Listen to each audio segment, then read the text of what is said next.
Hello everyone, this is third video of series जिसमें हम लोग बेसिक टू एडवांस इंडिकेटर्स को यूज़ करना सीख रहे हैं। तो इस वीडियो में हम लोग बोलिंजर बैंड को यूज़ करना सीखेंगे। तो सबसे पहले मैं इस वीडियो की कंटेंट को ब्रेक डाउन कर देता हूँ कि हम लोग इस वीडियो में क्या क्या सीखेंगे। तो सबसे पहले सीखेंगे कि बोलिंजर बैंड होता क्या है एंड इसकी बेसिक्स क्या है।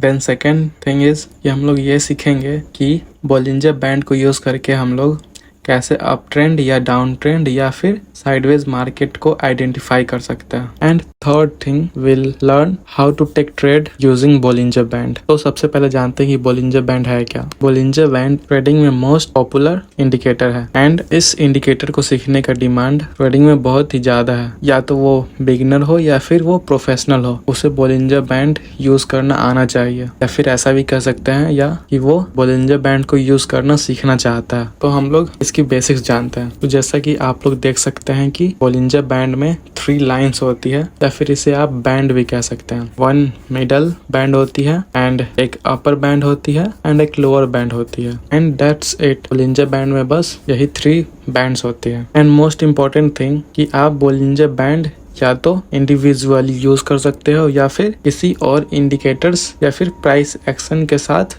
भी यूज कर सकते हो। एंड बोलिंजर बैंड की इन 3 बैंड्स का मतलब क्या है, ये बैंड हम लोग को क्या दिखाती है। तो जो मिडल बैंड होती है, अगर उसके ऊपर प्राइस जा रही है इसका मतलब है कि वो ओवरबॉट हो रही है। एंड अगर प्राइस मिडल लाइन के नीचे जा रही है इसका मतलब कि वो ओवरसोल्ड जोन में है। तो मार्केट का एक बेसिक रूल ये भी है कि जब मार्केट ओवरबॉट जोन में होती है तो वो कहीं ना कहीं एक रेजिस्टेंस लेके रिवर्स होती है एंड अगर वो ओवरसोल्ड जोन में है तो वो कहीं ना कहीं एक रेजिस्टेंस बनाकर वो रिवर्स होती है ट्रेंड की तरफ। सो आई होप कि आपको बोलिंजर बैंड की बेसिक्स क्लियर हो गई होगी। Before discussing about next topic, मैं बता दूं कि आप बिना डीमैट अकाउंट ओपन किए हुए ट्रेडिंग नहीं कर सकते, इसीलिए डिस्क्रिप्शन में लिंक दी हुई है। आप जीरोधा, अपस्टॉक्स या फिर अगर आपको less brokerage demat account open करना है तो धन प्लेटफॉर्म का भी लिंक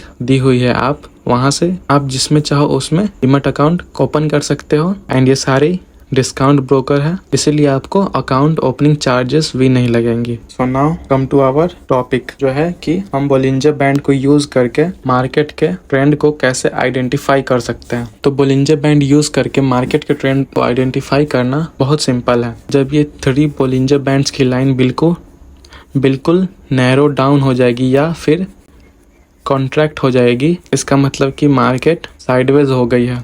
जैसा कि आप देख रहे हो इधर इस साइड बोलिंजर बैंड्स बिल्कुल एक दूसरे से दूर हैं या फिर इस साइड एक दूसरे से दूर हैं, लेकिन इस एरिया में बिल्कुल नैरो डाउन यानी कॉन्ट्रैक्ट हो गए हैं और यहाँ पे देख सकते हो मार्केट साइडवेज ही है। सो या फिर ये अप साइड की तरफ या फिर डाउन साइड की तरफ मूव देने को रेडी है। सो अब हम लोग एक नेक्स्ट एग्जांपल देखते हैं। जैसे कि यहाँ पे आप डाउन साइड के ट्रेंड को कैसे आइडेंटिफाई कर सकते हैं। अगर कैंडल्स मिडल बोलिंजर बैंड के नीचे बन रही है एंड प्राइस लोअर बैंड को टच कर रही है, इसका मतलब कि डाउन ट्रेंड स्टार्ट हो गई है और ये अब ओवरसोल्ड जोन में है। इट मीन्स कि ये कहीं ना कहीं से सपोर्ट लेकर फिर से ये रिवर्स होगी। एंड वैसे ही सिमिलर एग्जांपल ले सकते हैं अप ट्रेंड की। जब भी कैंडल्स मिडल बैंड के ऊपर बन रही है एंड और अपर बैंड को टच कर रही है, इट मीन्स कि मार्केट अब अप ट्रेंड में है एंड कहीं ना कहीं ये ओवर बॉट जोन में भी है और ये कहीं ना कहीं फिर रेजिस्टेंस बनाकर रिवर्स भी होगी। And now we will talk about final topic कि हम लोग बोलिंजर बैंड को यूज करके ट्रेड कैसे ले सकते हैं। जैसा कि यहाँ पे मार्केट साइडवेज है तो इट मीन्स कि मार्केट या तो डाउन साइड की मूव दे सकती है या फिर अप साइड की मूव दे सकती है। यहाँ पे देख सकते हैं मार्केट ने लोअर बैंड को टच किया, इट मीन्स ये ओवरसोल्ड जोन में चली गई है तो कहीं से मार्केट रिवर्स हो सकती है। तो ऐसा नहीं कि हम लोग बिल्कुल यहीं से ट्रेड ले लेंगे। इस ट्रेड को लेने के लिए एक प्रॉपर सेटअप होती है। या तो आप बोलिंजर बैंड के बेस पे ट्रेड ले सकते हो या फिर प्राइस एक्शन भी इसके साथ यूज कर सकते हो या फिर कोई और इंडिकेटर इसके साथ यूज करके ट्रेड ले सकते हो। तो हम लोग लॉन्ग की ट्रेड कैसे लेंगे इसका एग्जांपल मैं दिखाता हूँ। तो इधर देख सकते हो कि मार्केट मिडल बैंड को क्रॉस करते हुए लोअर बैंड की तरफ मूव कर रही है प्राइस और यहाँ पे लोअर बैंड को टच करी है। इसका मतलब ये ओवरसोल्ड जोन में है, तो आप बिल्कुल यहाँ से ट्रेड नहीं लेना चाहिए। तो जब भी प्राइस लोअर बैंड को टच करके फिर मिडिल बैंड के ऊपर क्लोज करेगी, तब आप यहाँ से ट्रेड ले सकते हो। And stop loss lower band के नीचे एंड टारगेट 1:2, या फिर मार्केट फिर से मिडल बैंड के नीचे क्लोज ना हो जाए। तो देख सकते हो यहाँ पे एक अच्छी सी ट्रेड मिल गई जो थी 1:1.5 की। एंड वैसे ही शॉर्ट की ट्रेड कैसे लेंगे ये देखते हैं।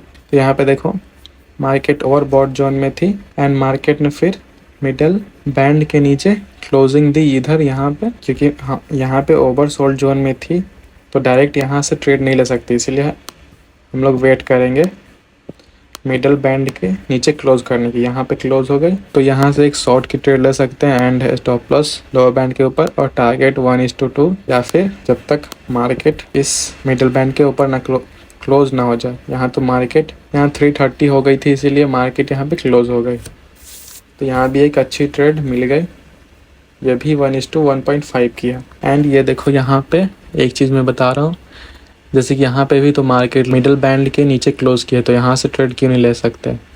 क्योंकि मार्केट अपर बैंड को पूरी तरह से टच नहीं किया। इट मीन्स कि मार्केट अभी पूरी तरह से ओवरबॉट नहीं हुई है, इसीलिए यहाँ से ट्रेड अवॉइड कर सकते हैं। या फिर अगर किसी और इंडिकेटर या फिर प्राइस एक्शन से यहाँ पे ट्रेड बनती है तो आप ले सकते हो। सो आज के लिए बस यही, एंड हम लोग अब नेक्स्ट वीडियो में किसी और इंडिकेटर को लर्न करेंगे।